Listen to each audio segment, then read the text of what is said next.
322వ నామం కామకళారూప.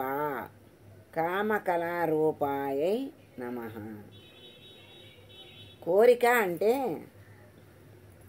అంటే కోరిక తీరితే ఆనందం. ఈ మంత్రంలో మంత్రశక్తి చాలా విశేషంగా ఉంది. కామకోటి పీఠ శక్తిపీఠాల్లో ఉంది. దీన్ని కామకళారూప అనే పేరు, కామేశ్వరి నామం దీంట్లో ఉన్నదన్నమాట. అంటే మహాకామేశ్వరి నామం ఇక్కడ మనకి తెలియజేస్తున్నారు. కోరిక అంటే కోరికలను తీర్చేది అమ్మ. ఏ కోరిక కోరినా తీరుస్తుంది అని ఎందుకు చెప్తారంటే, అమ్మని ఆశ్రయించిన వాడు చెడ్డ కోరిక కోరడు. చెడ్డ కోరిక కోరితే అమ్మ తీర్చదు. అమ్మ దగ్గరకు వచ్చి అడగటమంటూ జరిగితే ఎప్పుడు కూడా మంచి కోరికలు, అందరికీ పనికొచ్చేవి కోరుకుంటాడే కానీ, అంటే ధర్మబద్ధమైన కోరికలు. అమ్మ భక్తులు ధర్మబద్ధమైన కోరికల్ని కోరుకుంటే అమ్మ తప్పక తీరుస్తుంది. అన్నే కోరికలు తీరుస్తుందని అధర్మమైనటువంటి కోరికలు కోరితే అమ్మ తీర్చదు. అట్లాంటి కోరికలు అడిగి అమ్మ తీర్చలేదు అని అంటాం ఇంకొక దోషం వీడు చేసినట్లే. అందుకని ఇది కోరిక తీర్చేది అమ్మ. కామకళారూప అంటే కోరిక అంటే ఆనందము. కోటి పీఠ శక్తి పీఠాల్లో ఉంది. ఇది కామేశ్వరి నామంతో కలగలిపి ఉన్నది కామకళారూప. ఇది కీలక నామం, చాలా గొప్ప నామం. ఇది ఇంతవరకు చెప్పుకుంది బాహ్యార్థము, అంటే కోరికలు తీర్చే తల్లి అని. ఇంతకుముందు కామ్యాలో కూడా కోరికలు తీర్చే తల్లి అని ఉంది. జ్ఞానాగ్నితో కాముణ్ణి దహించింది, కరుణతో మళ్ళీ బ్రతికించింది అని కూడా చెప్పారు. అలాగే కామకళారూప అంటే మంత్రశక్తి ఈ నామంలో చాలా విశేషంగా ఉంది. మహాకామేశ్వరి లక్షణం దీంట్లో ఉంది. అంతరార్థం కూడా ఇంకా ఉంది, తెలుసుకోవాలి. 322వ నామము కదా ఇది కామకళారూప. నామార్థాలను అన్నీ దృష్టిలో పెట్టుకున్నటువంటి వాళ్ళు ఈ నామానికి పరమానందాన్ని పొందుతారండి. ఇప్పుడు దాకా ఉన్న నామాల యొక్క అర్థాన్ని విని దాన్ని మనసులో పెట్టుకుని దృష్టిలో పెట్టుకున్నటువంటి వాళ్ళకి ఈ నామం గొప్ప మంత్రంగాను, గొప్ప విశేషంగాను, గొప్ప ఆనందాన్ని కలిగిస్తుంది. తర్వాత వాళ్ళకి దీనిలో చాలా అంతరార్థం ఉంటుంది. ఈ నామం చాలా పరమానందాన్ని కలిగిస్తుంది తెలుసుకునేటువంటి వాళ్ళకి. ఇక్కడ దీన్ని మూడుగా చెప్పుకుంటే కామ కళ రూపం. కామ కళ రూపం. కామ అంటే ఆనందం, కళ అంటే విద్య, అంటే విద్యల రూపము కళ ఉన్నది. ఆనంద రూపం నుండి వచ్చింది కామకళ. ఆనంద స్వరూపం పరబ్రహ్మ. కామ అంటే ఆనందము అన్నారు కదా, కామ అంటే ఆనంద స్వరూపం, కళ అంటే విద్యాస్వరూపం, మరి పరబ్రహ్మం ఆనందం అంటే పరబ్రహ్మ స్వరూపం. అలా ఈ ఆనంద పరబ్రహ్మ స్వరూపము, తర్వాత జ్ఞాన కళ అంటే విద్య, అంటే అసలు విద్య బ్రహ్మ విద్య కదా. అది ఆ బ్రహ్మ విద్య ఆనందాన్ని పరమానందాన్ని ఇస్తుంది. కనుక కామస్వరూపమైన పరబ్రహ్మ నుండి వచ్చిందే కళ. అంటే కామ స్వరూపం అంటే ఆనంద స్వరూపం. కామ అంటే ఆనందం అన్నారు కదా, ఆనంద స్వరూపమైన పరబ్రహ్మ నుండి వచ్చిందే కళ. కామయో అంటే ఇద్దరూ కలిసిన శక్తి. పరబ్రహ్మ నుండి సంకల్ప శక్తి సృష్టి అయింది. అంటే పరబ్రహ్మ నుండి ఈ సృష్టి అంతా కూడా సంకల్ప శక్తి చేత సృష్టి అయింది. ఆ సంకల్ప శక్తే అమ్మ అంటున్నారు. అలా ఒక్క నేనే అనేకం అవుతాను. ఇద్దరూ కలిసిన శక్తి పరబ్రహ్మ శక్తి. అదే కామ అంటే ఒక్క నేనే అనేకం అవుతాను అంటున్నాడు. అంటే ఆ ఒక్క పరబ్రహ్మమే సృష్టిగా దిగి వచ్చి అనేకమయ్యాడు, అనేక స్వరూపాల్ని పొందాడు కదా. అదే సంకల్ప శక్తే సృష్టి, అదే ఆనందం. దాని ద్వారానే పరబ్రహ్మని గుర్తించాం. సృష్టి చెయ్యాలనుకోవటమే కామకళ. కామకళ బిందువు అంటే ఒక ముగ్గు వేయాలంటే మనం ఏం చేస్తాం, చుక్కలు పెడతాం. ఆ చుక్కల్ని ఆధారంగా అనేక రకాల రూపాలని మనం సృష్టిస్తాం, అంటే ముగ్గులు వేస్తాం. అలాగే కామేశ్వరికి ఉన్న శక్తులు ఆ బిందువే. కామకళ అంటే బిందువు. బిందువు అంటే ఒక చుక్క లాంటిది. అదే కళ అంటే అదే విద్య. ఈ శ్రీచక్రమే బిందు స్వరూపమని, ఆ చక్రము పైన మేరువు అదే బిందు స్వరూపమని చెప్తారు కదా. ఆ బిందువే పరబ్రహ్మం అని చెప్తున్నారు. ఆ బిందువు నుండే సృష్టి కిందకి దిగి అనేకంగా అయింది. అది అలా విస్తరించింది. కోటాను కోట్లు లెక్కించటానికి వీలుగానే అంకె సృష్టి. ఇప్పుడు కథలని కొలనులో రాయి వేస్తే అంటే ఒక బిందువులాగా అక్కడ ఏర్పడి ఆ బిందువు నుంచి అనేక అలలు, తరంగాలు, కదలికలు వస్తాయి. అలాగే ఇక్కడ దహన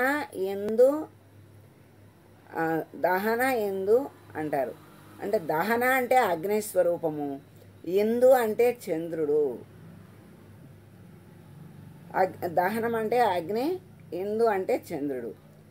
రక్తము అంటే ఎరుపు, అగ్ని. శుక్లము అంటే తెలుపు. ఈ ఎరుపు తెలుపులతోనే సృష్టి అవుతుంది అని కూడా మనము అనుకుంటూ ఉంటాము. అంటే శుక్లము తెలుపు, ఈ అండము ఎరుపుగా చెప్తారు. అలాగే తెలుపు చంద్రుడుగాను, ఎరుపు అగ్నిగాను చెప్తున్నారు. అంటే అగ్ని చంద్రుడు, ఇక్కడ అగ్ని సూర్యుడు, తెలుపు చంద్రుడు తెలుపు అన్నమాట. అగ్నిలో నుంచి వేడి వస్తుంది, వెలుగు వస్తుంది. చంద్రుడి నుండి చల్లదనం వస్తుంది, జలము వస్తుంది. అలా ఇవి సంకేతాలు. రెండు బిందువులు కలిసినటువంటి బిందువు ఒకటి ఉంది, అదే సూర్యుడు.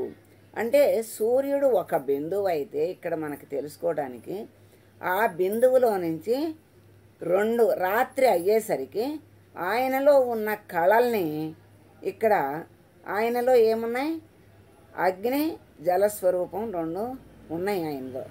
అవి రాత్రివేళ సూర్యుడు అగ్నికి చంద్రుడికి తన శక్తిని ఇస్తాడంట. అగ్నికేమో వెలుగు, చంద్రుడికేమో చల్లదనం, తన శక్తిని రాత్రిపూట సూర్యుడు తన శక్తిని ఇస్తాడు. అంటే మనకి తెలుసు సూర్యుడు స్వయం ప్రకాశుడు. సూర్యుని యొక్క ప్రకాశము వల్లే చంద్రుడు ఈ చల్లదనాన్ని ఇస్తున్నాడు అని మనకి తెలుసు. అలాగే ఆయన చల్లదనాన్ని చంద్రుడికి రాత్రిపూట ఇస్తాడు అంటున్నాడు. అందుకే సూర్యోదయానికి ముందు స్నానం చేస్తే ఆ జలంలో ఏ శక్తి ఉంటుంది, ఆ చంద్రుని శక్తి, సూర్యశక్తి ఉంటుంది. తెల్లారాక రెండు శక్తులు ఆయనే తీసేసుకుంటాడు సూర్యుడు. మళ్ళీ తెల్లారేసరికి రెండు శక్తులు సూర్యుడిలోకి వెళ్ళిపోతాయి. రాత్రిపూట చంద్రుడికి వస్తాయి, అగ్నికి ఇస్తాడు ఆ శక్తులు అంటున్నాడు. అలాగే ఇక్కడ పైన ఒక బిందువు ఉంటే క్రింద 2 బిందువులు, మళ్ళీ ఆ 2 బిందువులకి కింద ఒకటి. పై బిందువు ఇక్కడ అగ్ని జలము 2 బిందువులు, అంటే సూర్యుడు మొదటి బిందువు. అక్కడి నుంచి 2 బిందువులు కింద అగ్ని జలము. మళ్ళీ కిందకు వచ్చేసరికి అర్ధభావంతో ఆనందించేటువంటి యోగులు ధ్యానం చేసే, అంటే అక్కడ నాదం అంటారు, బిందు నాదం. అర్ధభావంతో ఆనందించేటువంటి యోగులు ధ్యానం చేసే యోగులు, ఆ బిందువుని ధ్యానం చేసేటువంటి యోగులు మళ్ళీ జన్మ ఎత్తరు, అంటే తిరిగి పుట్టరు. యదాదిత్యగతం తేజో జగద్భాసయతేఖిలం యచ్చంద్రమసి యచ్చాగ్నౌ తత్తేజో విద్ధి రాజసం అని ఇక్కడ చెప్పిందే. సూర్యుని యొక్క శక్తి పగలుంటుంది, రాత్రికి చంద్రుడికి అగ్నికి వస్తుంది, మళ్ళీ తెల్లారికి సూర్యుడికి వెళ్తుంది అని చెబుతున్నారు. అటువంటి పరమశివునికి నమస్కారము. కామకళారూప నీకు నమస్కారం. కామకళారూప అయినటువంటి అమ్మకి నమస్కారం.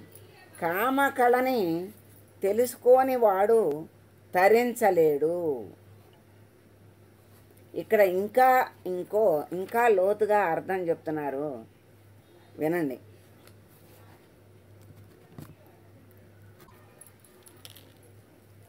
ఇక్కడ దీంట్లో కామకళను తెలుసుకొని వాడు తరించలేడు, ముక్తిని పొందలేడు అని ఆ కామకళ రూప నీకు నమస్కారం అని చెప్తూ ఇంకా లోపలికి వెళ్తున్నాడు.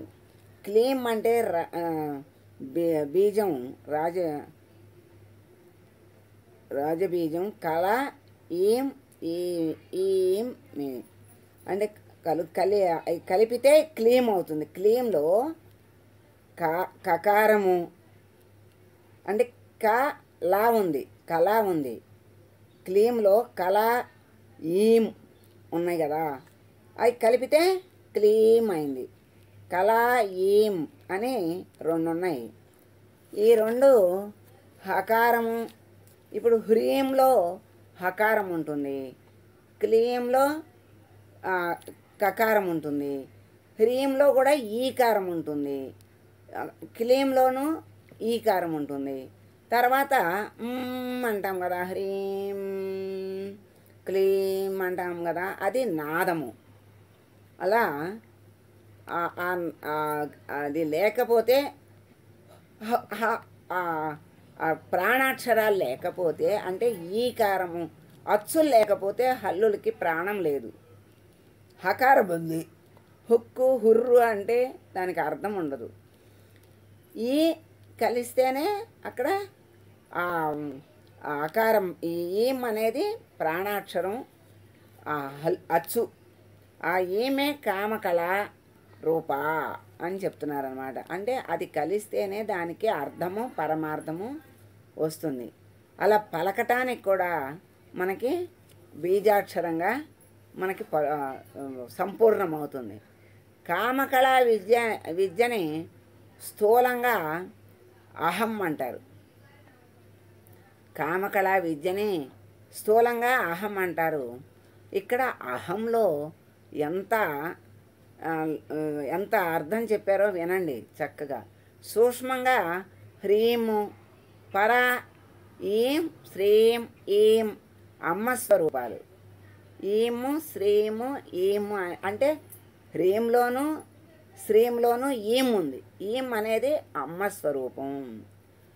అలాగే నకారం నాదం. ఆ నాదం ఒక రకంగా ప్రణవ స్వరూపం. ఒక్క నేనే ఎన్నో అవుతాను అని నేను అనుకోకపోతే, ఇప్పుడు ఒక్క నేనే అంటే పరబ్రహ్మే ఇన్ని రూపాలుగా. ఇప్పుడు 10వ అధ్యాయంలో చెప్పాడు కదా ఆయన, పరమాత్మ కృష్ణ పరమాత్మ, నేనే ఈ సృష్టి అంతటికీ కారణము, సృష్టిగా దిగి వచ్చాను నేను, అన్ని రూపాలు నావే, అన్ని రూపాల్లో ఉన్నది నేనే, నేను లేకపోతే వాటికి ఉనికి లేదు అని చెప్పాడు కదా. అలాగే అమ్మ ఆ పరబ్రహ్మ స్వరూపమే అనేక సృష్టిగా దిగి వచ్చింది అని చెప్తున్నాడు. అలాగే నేను అనుకోకపోతే మనము ఏ మాటలు మాట్లాడాలన్నా ఏ పని చెయ్యాలన్నా ముందు నేను అనేది మనకి వస్తుంది. ఆ నేను అనే స్పందనే అమ్మవారు పరబ్రహ్మము. అంటే ఇప్పుడు మనము దీంట్లో ఏం చెప్పుకుంటున్నాము? ఆ నేను నేను నేను నేనే పరమాత్మ, నేనెవరో తెలుసుకోవాలి, నేను కాదు అని చెప్తున్నారు కదా. ఆ నేను అనే స్పందనే పరబ్రహ్మము అమ్మవారు అని చెప్తున్నారు. ఈ అహం అంటే నేను, అహం అంటే నేను, ఆ నేనుకి మార్పు లేదు, ఆ నేనే సచ్చిదానంద స్వరూపము. ఇంకా అహం అంటే నేనన్నారు కదా, ఆ అహంలో ఏమున్నాయో చెప్తున్నారు. ఆ హ అంటే ఆ దగ్గర నుంచి హా వరకు మొదటి అక్షరాల్లో మొదటిది ఆ, చివరిది హ. క్షమ్మేమో ఈ అక్షరాలతో అది అది అక్షరం వేరు, ఈ అక్షరాలతో కలవదు. అహా అంటే ఆ నుంచి హం వరకు ఈ అహలోనే ఉన్నాయి, అహంలోనే. అకారంతో మొదలై హకారంతో అంతమవుతాయి. మధ్యలో అన్నీ కూడా, మధ్యలో అన్ని అక్షరాలు కూడా దాంట్లోనే ఉన్నాయి, అంటే అహంలోనే ఉన్నాయి. అహం అంటే నేనని చెప్తున్నారు. అంటే నాలోనే అన్ని అక్షరాలు దాగి ఉన్నాయి. అన్నీ మరి మొన్న చెప్పారు కదా, 56 అక్షరాలతో కూడినది జగత్తు అని చెప్పి, ఆ జగత్తులో ఏమేమి ఉన్నాయో అన్నీ తెలుసుకుంటున్నాం. ఇప్పుడు దాంట్లోనే మనం ఉన్నాం. దాంట్లోనే జపం గురించి, అహంస గురించి మనం విచారణ చేస్తూ ఉన్నాము. అలా ఆ అహంలోనే అన్ని అక్షరాలు దాంట్లోనే ఉన్నాయి. ఆ నుండి హా వరకు అన్ని అక్షరాలు అహంలోనే ఉన్నాయి. ఈశ్వరుని అహం అమ్మ అంటే ఈశ్వరుడులో ఉన్నటువంటి నేను అనే శక్తి అమ్మ. నేనును తెలుసుకోమంటున్నారు.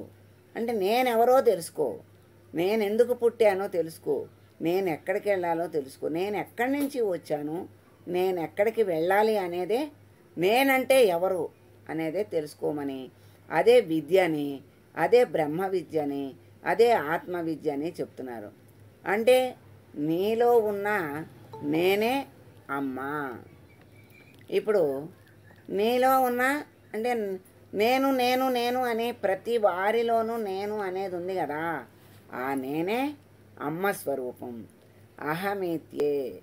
అహమిత్యేవా అంటే ఇదే అహం ఇది ఏవా అంటే ఉన్నది మొత్తం నేనే. ఇంకొక అర్థం ఆ హ. అన్నీ గమనించాలి. అద్భుతం చూడగానే, ఒక అద్భుతం చూసామనుకో ఏమంటాం? ఆహా అంటాం, ఆహా అంటాం. అంటే అన్నీ అద్భుతం చూసినా మనకి ఆహా అంటాం. అంటే ఆ నుంచి హా వరకు దాంట్లోనే ఉన్నాయి. అదే పరబ్రహ్మ స్వరూపము, అదే అహము, అదే నేను అని చెప్తున్నారు కదా. మళ్ళీ చెప్తున్నారు హ్రీం శ్రీంలో ఏం కళారూపిణి. కళ అంటే విద్యాస్వరూపము, జ్ఞానస్వరూపం అని చెప్పారు కదా. పరారూపిణి, పరమానంద స్వరూపిణి అయినటువంటి అమ్మకి నమస్కారం. ఈ బిందువు సూర్యుడు, బిందువు మొదటి బిందువు సూర్యుడైతే అక్కడి నుంచి 2 బిందువులు కింద అగ్ని, చంద్రుడు, మళ్ళీ ఆ రెండిటి కింద ఒక బిందువు ఉంటుంది. ఆ ఒక బిందువే నాదము. అంటే ఇప్పుడు ఇక్కడ ఒక బిందువు, ఇక్కడ ఒక బిందువు ఉంది, మధ్యలో ఇట్లా 2 ఉన్నాయి. అంటే ఇలా రావచ్చు, లేకపోతే ఇక్కడి నుంచి ఇలా వచ్చి మళ్ళీ ఇలా వస్తుంది. మళ్ళీ అదే మొదటి బిందువు పరబ్రహ్మము, ఆ 2 బిందువులు అగ్ని చంద్రుడు, క్రింది బిందువు నాదము అని మనకి చెప్తున్నారు. మొదటి బిందువు అమ్మ స్వరూపాన్ని ఇక్కడ వర్ణించాలి అంటే, బాహ్యంగా వర్ణించాలి అంటే ఏం చెప్తున్నారంటే, అమ్మ బిందువు మొదటి బిందువు ముఖమైతే 2 బిందువులు వక్షస్థలము, మళ్ళీ కింద ఒక బిందువు ఉంది, అది కటిభాగము అని చెప్తున్నారు. అమ్మ స్వరూపంగా బాహ్యంగా వర్ణించాలంటే అది అంటే ఇక్కడ బాహ్య స్వరూపము అమ్మ స్వరూపముగా భావించితే ఇది ఇది చూడొచ్చు. కానీ వేరుగా ఆ బాహ్యాన్ని మాత్రమే చూస్తే ఆ రకంగా చూడటం కూడా అనవసరమే. ఇలా స్త్రీ రూపంగా అమ్మని భావించవద్దు. మాతృరూపంగా పరమ కామేశ్వరి రూపంగా భావించాలి. అమ్మ శక్తి రూపంగా భావించాలి. ఆమె సర్వశక్తులకి కారణము. జగత్తంతటికి ఈ జగత్తుని సృష్టించేటువంటి ఆ పరబ్రహ్మలో ఉన్నటువంటి శక్తే అమ్మ అని భావించాలి. ఈ రత్నకింకిణి మేఖల వరకు కూడా అంటే వడ్డాణము నడుముకి ఉన్నది చిరుమువ్వల సవ్వడితో కూడుకున్నటువంటి వడ్డాణము అమ్మకి ఉన్నది అని చెప్పారు కదా. అలాగే ఇది చాలా ప్రధాన మంత్రము, కామకళా రూప గొప్ప మంత్రము, చాలా విశేషమైనటువంటి నామము. దీంట్లో అనేక అర్థాలు అంతరార్థాలు ఉన్నాయి. దాన్ని మనము ఇంత తెలుసుకుంటే అంత అనంతంగా ఉంటుంది అని చెప్తున్నారు. ఇప్పుడు మొత్తం మీద ముందు సూర్యుడు ఇచ్ఛాశక్తి. రెండు ఇప్పుడు పొద్దున ముందు సూర్యుడు ఉన్నాడు, తర్వాత 2 బిందువులు, ఆ 2 బిందువులు చంద్రుడు అగ్ని అన్నారు కదా. ఇక్కడ కింద మళ్ళా బిందువు ఉంది అన్నారు. ఇక్కడ ఏం చెబుతారంటే ఈ బిందువు లలిత అయితే ఈ 2 బిందువులు శ్యామల వారాహి. అమ్మ అనుచరులు వీళ్ళు దగ్గరగా ఉండేటువంటి సేవ చేసేటువంటి వాళ్ళు మంత్రిణులు అని మనం తెలుసుకున్నాం. అంటే పక్కన ఉండి ఆ మంత్రిత్వాన్ని వహిస్తూ ఉంటారు. అంటే ముందు సూర్యుడు ముందు బిందువు లలిత అయితే అది ఇచ్ఛాశక్తి, 2 బిందువులు చంద్రుడు శ్యామల, అగ్ని వారాహి. ఇప్పుడు అగ్ని చంద్రుడు అన్నారు కదా, ఆ చంద్రుడినేమో శ్యామలాదేవిగాను అగ్నినేమో వారాహిగా చెప్తున్నారు. సంవిత్ బిందువు అంటే కింద ఒక బిందువు ఉంది కదా, ఆ 4 బిందువులు కామ కళ 2. కామలో కూడా ఏమున్నాయి? ఆ ఉంది మళ్ళీ ఆ కాలో. అలా అవిద్యతో కూడినటువంటి జీవుడు. ఇక్కడ ఆ 3 కలిపితేనే కా అవుతుంది. మాలో ఏముంది? మకారం ఉంది, అకారం ఉంది. ఇక్కడ కా అంటే చక్రోపాసన అంటే అవిద్యతో కూడినటువంటి జీవుడు. ఇక్కడ విద్యతో మాయతో కూడినటువంటి ఈశ్వరుడు. మాలో మా అవిద్య మకారము నుండి మా సత్వగుణము శుద్ధ సత్వం గుణం నుండి ఈశ్వరుడు పుట్టాడని చెప్పుకున్నాం కదా. అలాగే మాయతో కూడుకున్నటువంటి ఈశ్వరుడు. ఇక్కడ అవిద్య ఉంది కదా, అవిద్యలో నుంచి జీవుడు వచ్చారన్నారు కదా, అవిద్యతో కూడుకున్నటువంటి జీవుడు. ఇక్కడ మాయని అవిద్యని అంటే ఈ తీసేస్తే ఏముంది? మాయ అవిద్య తీసేస్తే ముందు ఉన్నటువంటి పరబ్రహ్మమే ఉంది. మాయతో ఈశ్వరుడు సగుణ బ్రహ్మ. అలా శుద్ధ బ్రహ్మము. మాయతో కూడుకున్నటువంటి ఈశ్వరుడు. సగుణ బ్రహ్మ అంటే మనకి రూపాన్ని ధరించి వచ్చినటువంటి ఈశ్వరుడు. మాయ అంటే ఈశ్వరుడు. దగ్గర ఉంటే జీవుడి దగ్గర అవిద్య ఉంది, ఈశ్వరుడి దగ్గర మాయ ఉంది. ఆ మాయ ఈశ్వరుని అధీనంలో ఉంది. ఈ అవిద్య ఈశ్వరునికి జీవుడికి అధీనంలో లేదు. అవిద్య అధీనంలో జీవుడు ఉన్నాడు. అంటే నేను కాని దాన్ని నేను అనుకోవటమే జీవుని యొక్క లక్షణం. అదే అవిద్య అన్నారు. అవిద్యతో ఉన్నటువంటి చైతన్యం జీవుడు. మాయా అవిద్యలను తీసేస్తే ఉన్నది ఈశ్వరుడే. దానికి ఉదాహరణ ఏం చెప్పారంటే, కిటికీలో నుంచి సూర్యుడు పడుతున్నాడు అనుకోండి, చిన్నగా కనపడతాడు. అదే బయటకు వచ్చామనుకోండి, సూర్యుని శక్తి అంతా వెలుగు అంతా నిండి ఉంటాడు. అంటే ఉపాధి ఇక్కడికి వచ్చేసరికి చిన్న సూర్యుడు, అక్కడ బయట పెద్ద సూర్యుడు, పెద్ద వెలుగు అని మనం రెండుగా భావిస్తాము.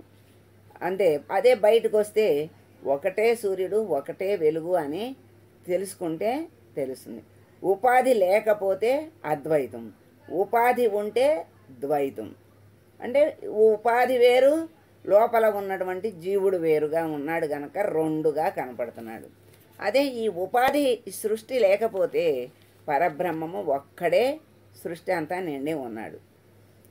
అందుకని సూర్యుడు అంతా బయట అంతా ఒకటిగా కనపడతాడు. అదే లోపలకుంటే చిన్నగా, ఆ చిన్న కిటికీ ఉంటే చిన్నగా, పెద్ద కిటికీ ఉంటే పెద్దగా వెలుగు కనపడుతూ అనేక ఆకారాలు రూపాలు కనపడి వేరుగా అనిపిస్తాడు.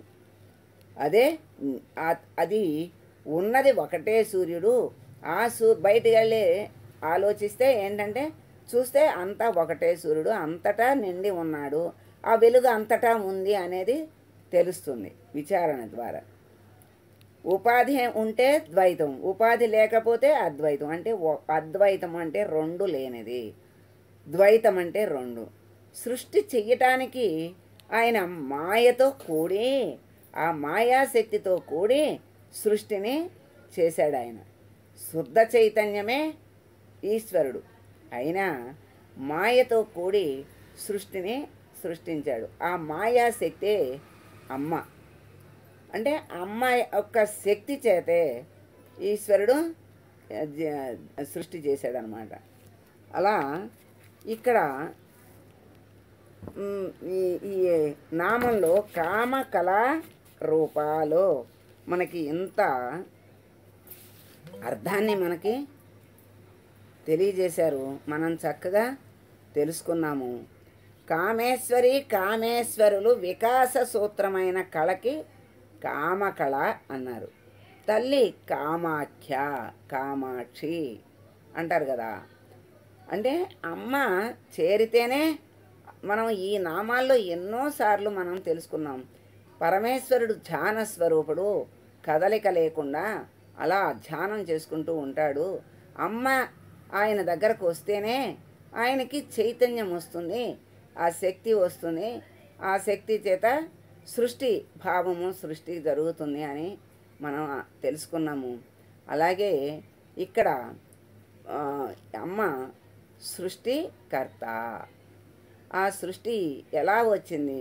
ఈ మాయతో కూడుకున్నటువంటి వాడు ఈశ్వరుడైతే, అవిద్యతో కూడుకున్నటువంటి వాడు జీవుడు. ఈ ఈశ్వరుడికి సర్వజ్ఞత్వం ఉంది, ఈ జీవుడికి కించిజ్ఞత్వం ఉంది. ఈ రెండు జ్ఞానాలు తీసేస్తే, ఈ మాయా అవిద్య తీసేస్తే ఎవరున్నారు? పరమేశ్వరుడే. అక్కడ పరబ్రహ్మమే ఉన్నది. అంటే మూలము పరబ్రహ్మమే. ఆ పరబ్రహ్మనే ఆశ్రయించి ఉన్నటువంటి మూల ప్రకృతి అమ్మే శక్తే సృష్టికి మూలమవుతుంది. కామ కళారూప. ఆ సృష్టి ద్వారా ఆనందం జరుగుతోంది. అదే కామ అంటే ఆనందము, కళ అంటే విద్య. ఆ ఆనందముతో కూడినటువంటి బ్రహ్మస్వరూపము అయినటువంటి ఆ విద్యాస్వరూపానికి నమస్కారము. కామ కళారూప నీకు నా నమస్కారం. सर्वमङ्गलमाङ्गल्ये शिवे सर्वार्थसाधिके शरण्ये त्र्यम्बके देवी नारायणि नमोऽस्तु ते। सर्वं श्रीपरब्रह्मार्पणमस्तु। ॐ सर्वे जना सुखिनो भवन्तु, समस्तसन्मङ्गलानि भवन्तु।